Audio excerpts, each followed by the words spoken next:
Всем салют, меня зовут Александр, и уже 6-й год я проживаю в Польше. За все это время я посетил много польских городов и сел, а за прошедший 2020 и начало 2021 года я посетил более 30 польских городов, и причем я был в них конкретно по несколько дней, а то и недель, а не просто так проездом. За все эти годы я адаптировался и ассимилировался, увидел лично, как здесь живут люди, да и, собственно, приобрел свой опыт, и думаю, что я созрел к тому, чтобы вам сегодня показать мою Польшу, то, как вижу и воспринимаю эту страну я. Простите за спойлер, должен предупредить, что в этом видео вы увидите кадры разных городов, сел, достопримечательностей и туристических местностей, которые были сняты мною прошлым летом и осенью 2020 года. Ну и, конечно же, увидите зимние кадры этого 2021 года. Да, зима здесь очень шикарная, особенно Силезское воеводство в этом году снегом заметает просто обильно, и это, конечно же, радует. В общем говоря, Польша 2021, большой выпуск, ready go. Для начала давайте посмотрим, где находится Польша. Государство расположено в Центральной Европе и на севере омывается Балтийским морем и граничит с 7 странами. На северо-востоке с Литвой и Россией. Вот видите, вот этот маленький кусочек — это Россия. Калининградская область. На востоке с Белоруссией, на юго-востоке с Украиной, на юге со Словакией, на юго-западе с Чехией и на западе с Германией. Территория Польши занимает 312 696 квадратных километров. Страна подразделяется на 16 воеводств или областей, если хотите, которые в свою очередь делятся на повяты и гмины. Республика Польша, или на польском Rzeczpospolita Polska, занимает 37 место в мире по численности населения и 69 по территории. Население страны составляет 38 миллионов 386 тысяч человек. По уровню жизни Польша занимает 36 место в мире, и это очень хороший показатель. Если сравнивать с Украиной, Белоруссией и Россией, поскольку больше всего мигрантов приезжают именно из этих стран, то статистика говорит следующее. Среди 166 стран мира Украина занимает аж 92 место, то есть она даже не входит в половину более благополучных и процветающих стран. Беларусь разместилась на 69 месте, а Россия на 76, и они попадают в добрую половину. Но так или иначе, прямо или косвенно, мы очень далеки от уровня жизни Польши, и потому именно эта страна для вышеупомянутых стран является экономическим оазисом и оптимальным вариантом для более быстрой и менее затратной трудовой или просто миграции. Столицей Польши является Варшава, но исторически так сложилось, что с 1038 по 1596 год столицей Польши был Краков, и даже после того, как столицу перенесли в Варшаву, до 1734 года Краков был местом коронации польских королей. Президентом Польши на 2020 год является Анджей Дуда, избранный, кстати, на второй срок в 2020 году. Государственный флаг Польши выглядит вот так. Две равновеликие полосы красного и белого цветов. Стоп, это же флаг Индонезии. Польский флаг выглядит с точностью да наоборот. Красный снизу, а белый сверху. И иногда можно перепутать. Герб Польши представляет собой белого орла с золотыми когтями и клювом в золотой короне на красном фоне. Прям в рифму. Ну и национальный гимн Польши звучит вот так. Мне он, очень нравится.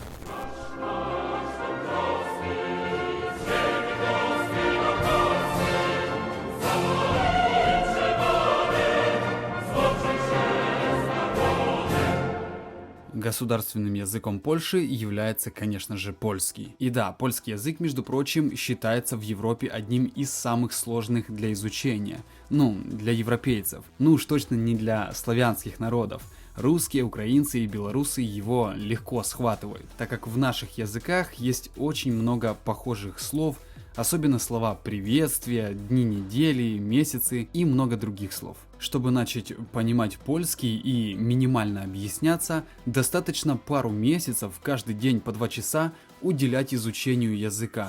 И, как говорят поляки, wszystko będzie w porządku. Ну или можно выучить пару сложных и самых длинных польских слов. Например, вы индивидуализовaliśmy się z rozentuzjazmowanego tłumu. После изучения подобных слов все остальные слова, особенно в быту, станут просто пустяками. Или, к примеру, можно еще выучить сложную польскую фамилию, например, Grzegorz Brzęczyszczykiewicz.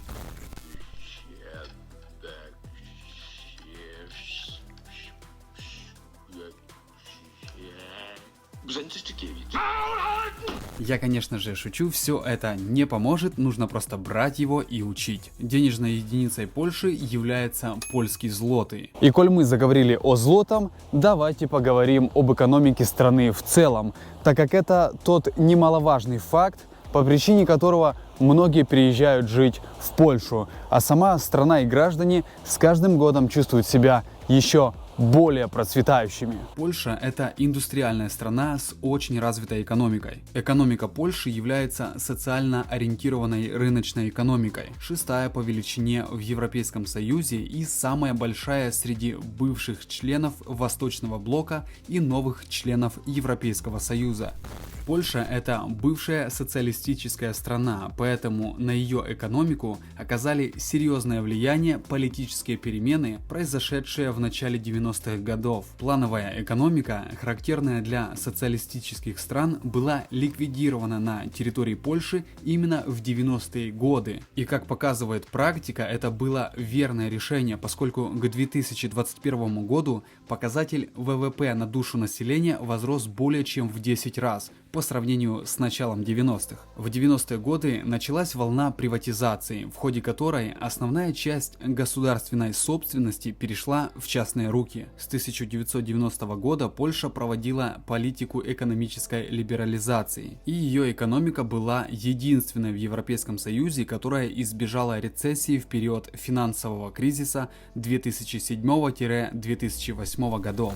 Вникая в экономические показатели стран, расположенных в Восточной Европе, можно сделать вывод, что ВВП Польши является одним из самых высоких. Экономика этого государства стабильно росла и с 2020 года относится к категории наиболее развитых. По объему внутреннего валового продукта она занимает с 21 по 24 место в мире в зависимости от года исследования. Столь высокие темпы роста позволили стране значительно превзойти показатели не только иных государств Европейского Союза, а также многих других стран. Благодаря этому в рейтинге стран по ВВП на душу населения Польша занимает 13 место, что подтверждается исследованиями Всемирного банка. При этом ближайшие соседи, Словакия и Чехия, значительно уступают Польше по данному показателю. Отчасти подобный экономический рост Польши обусловлен целым рядом факторов, среди которых целесообразно упомянуть: выгодное географическое расположение, быстрый и эффективный переход от устаревшей экономической модели к свободному рынку, развитие промышленности, экономики и формирование рабочих мест. Согласно данным, опубликованным в 2020 году, ВВП этой страны составил 509 миллиардов долларов США. Минимальная заработная плата в Польше с января 2021 года составляет 2800 злотых брутто. То есть это денежное вознаграждение без вычета всех налогов и других обязательных ежемесячных платежей, так называемая грязная зарплата. В нетто с вычетом налогов это приблизительно 600 долларов.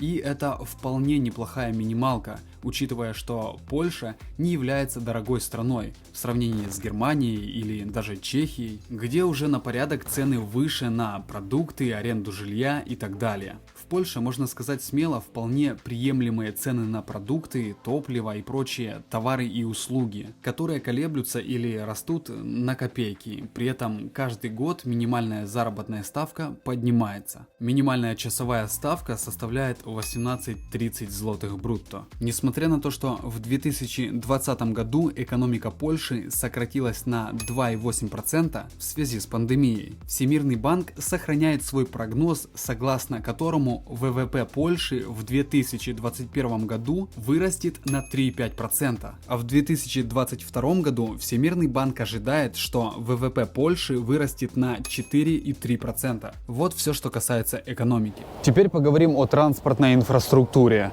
Польша имеет воздушное, автодорожное, железнодорожное и морское сообщение практически со всеми главными столицами Европейского Союза.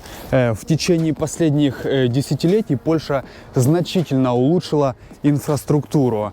Сейчас, на данный момент, на 2021 год, средствами воздушного, автодорожного и железнодорожного сообщения можно практически быстро и без проблем добраться к любому городу Европейского Союза. Польша располагает удобным воздушным сообщением с важнейшими городами в Европе и на других континентах, а также хорошо развитой сетью воздушного сообщения между многими городами Польши. До большинства европейских городов можно долететь в течение 2 часов. Автодорожная сеть в Польше постоянно развивается, строятся новые дороги, автобаны и мосты. Если кто бывал в Польше, тот сразу заметил качество дорог, кольцевых развязок, дорожных знаков, автобанов, хоть и платных, мостов и прочее. Польша научилась делать дороги не хуже, чем в Германии. И если быть объективным, то в Германии, в глубинках и в селах можно встретить дороги, мягко говоря, не очень, что встречается и в других европейских странах. В Польше также встречаются в деревнях даже грунтовки, но мы сейчас рассуждаем глобально, и в этом смысле Польша с каждым годом вливает огромные инвестиции на развитие инфраструктуры и делает это очень качественно. И это касается не только важных дорог государственного или международного значения.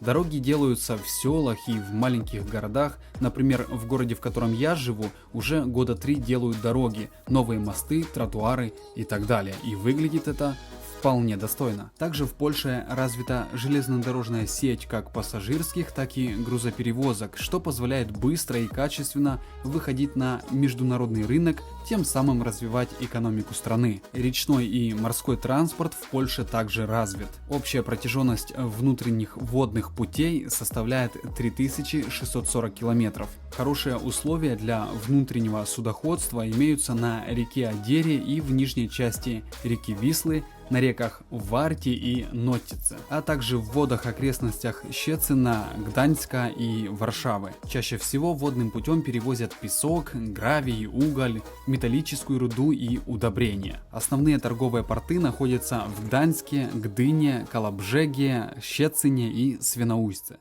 Помимо всего вышеупомянутого, Польша славится своей архитектурой и красивейшими замками. И одним из самых популярных и исторически важный для польского народа это, конечно же, Вавельский замок, который находится в Кракове. Кстати говоря, там были похоронены 18 апреля 2010 года президент Польши Лех Качинский и его супруга Мария, которые трагически погибли в авиакатастрофе в Смоленске 10 апреля 2010 года. Вечная память. В Польше существует смесь архитектурных стилей прошлых столетий, во многом благодаря насыщенной истории. В типичных малых провинциальных городах и в больших, таких как Варшава, Краков, Лодзь, Вроцлав, Познань, Гданьск и так далее, на уютных рыночных площадях можно встретить разнообразные стили архитектуры прошлых эпох, например, готика, барокко и ренессанс, неоклассицизм и так далее. Именно этим, то есть своим разнообразием архитектуры, Польша притягивает к себе основную массу туристов. Теперь поговорим немного о религии.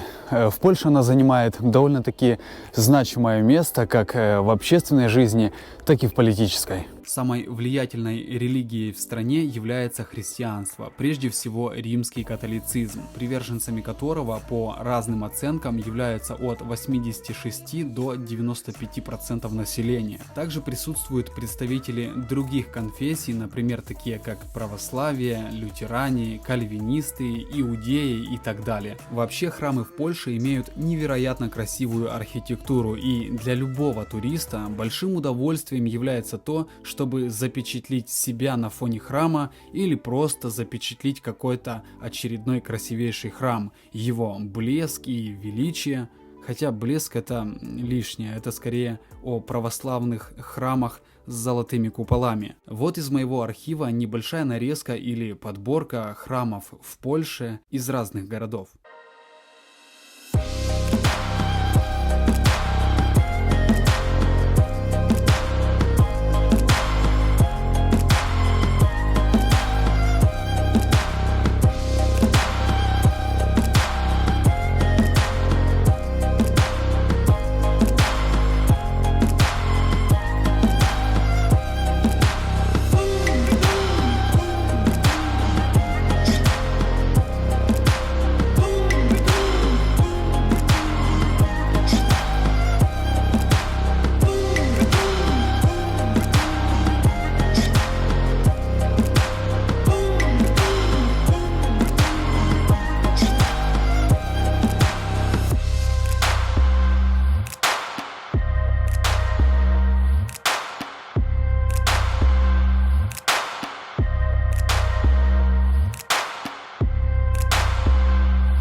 Друзья, когда ты слышишь это все, понимаешь уровень и качество жизни этой страны, темпы ее развития, тебе, несомненно, хочется жить в такой стране и быть частью ее.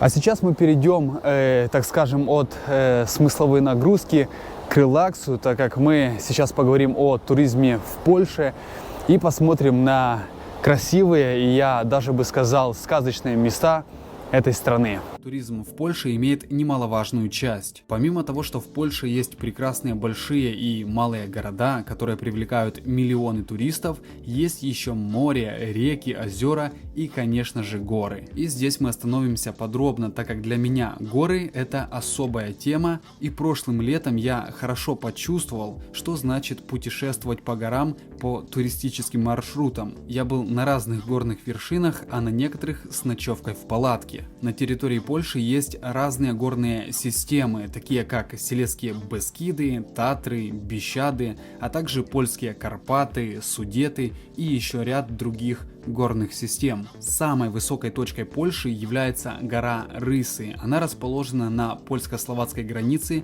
в Высоких Татрах. Имеет 3 вершины, из которых самая высокая и средняя находятся на территории Словакии, а северная является самой высокой точкой Польши, составляющая 2499 метров. И у подножия этой горы я побывал прошлым летом. Здесь же расположено небольшое озеро Черный Став, а ниже зеркальное озеро Морское Око.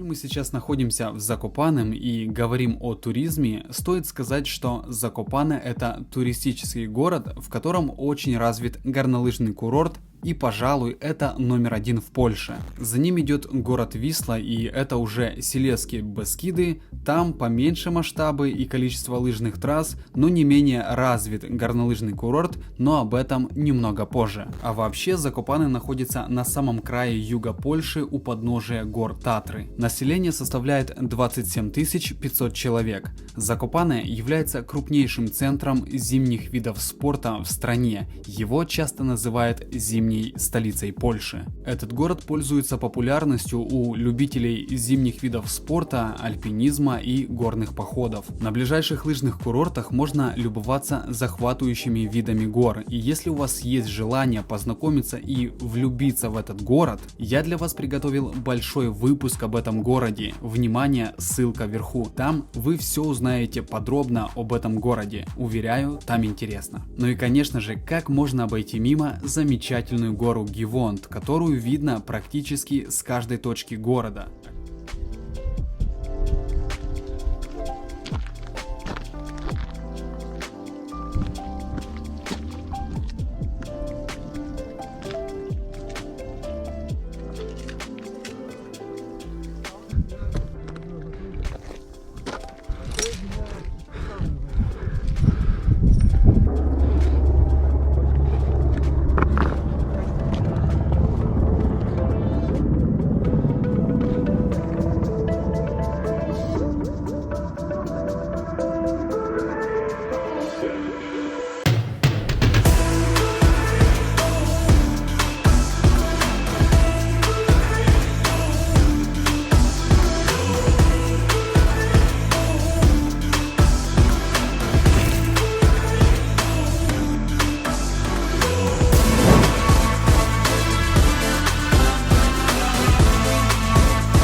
Из всего списка горных систем, которые я упоминал выше, я был в Татрах на некоторых вершинах и в Силезских Бескидах, пожалуй, на самых высоких точках. И сейчас я вам хочу показать Баранью гору, расположенную на юге Польши. Высота ее составляет 1220 метров. Это вторая по величине гора в Силезских Бескидах и самая высокая в польской части Верхней Силезии. Стоит отметить, что в Польше протекает около 40 рек, если точно 37, и наиболее важная и протяженная река Польши, которая протекает через всю страну с юга на север, является река Висла. Если что, так еще называется город. Так вот, длина реки Вислы составляет 1068 километров, и я это все к тому говорю, что свои истоки Висла берет как раз таки у подножья Бараньей горы.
Также хочу вам показать коротко гору Скшичная. Это самая высокая гора Силезских Бескид в Польше. Высота ее составляет 1257 метров, и здесь мне удалось быть с ночевкой в палатке и созерцать поистине красивейшие пейзажи.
Ну и в завершение тематики о туризме, как я говорил ранее, что мы коснемся горнолыжного курорта в городе Висле, скажу следующее. Зимние виды спорта тут очень развиты. Здесь множество лыжных трасс и подъемников. Между тем, пешие туристические маршруты кишат туристами как зимой, так и летом. Здесь проходят как в Закопане чемпионаты мира по прыжкам на лыжах с трамплина, а в летнее время разные народные спортивные мероприятия, фестивали, концерты и так далее. В общем, сюда, в этот город, съезжаются люди со всех городов Польши, а также соседних стран, например, с Чехии, Словакии и Германии. И поскольку я в этом городе живу и точно могу рассказать и показать его как никто другой из приезжих мигрантов, я вам предлагаю посмотреть большой выпуск об этом городе. Шикарный, летний и уютный выпуск. Подсказка вверху. А сейчас, чтобы еще более вас заинтересовать, да и в принципе в качестве перебивки и рекламной паузы, я хочу включить анонс из большого выпуска о городе Висле. Поехали!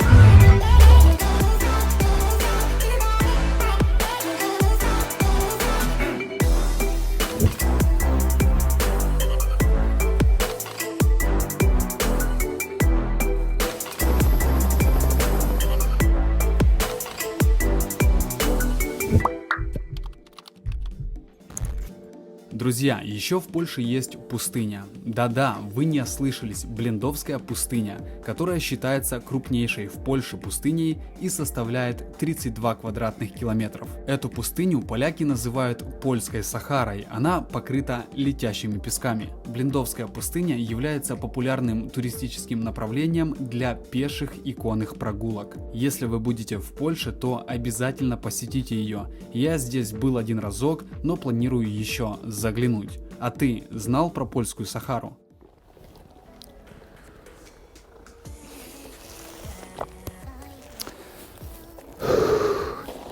Вечер, мороз хрустит, холодно. Друзья, ну вот и выпуск подошел к концу. Можно сказать, что это своего рода мой камбэк в польскую тематику.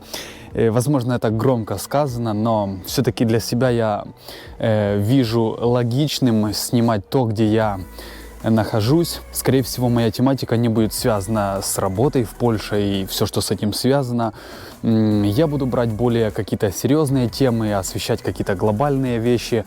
Ну и, конечно же, будут большие выпуски разных городов Польши. Я очень надеюсь, что этот выпуск вам понравился. Поддержите его. И, кстати, да, я там в описании прикрутил пару ссылочек на большие выпуски городов Польши. Зайдите, там интересно. Ну, а на этом все. Спасибо вам большое за внимание. На связи был Алекс Плот. Пока.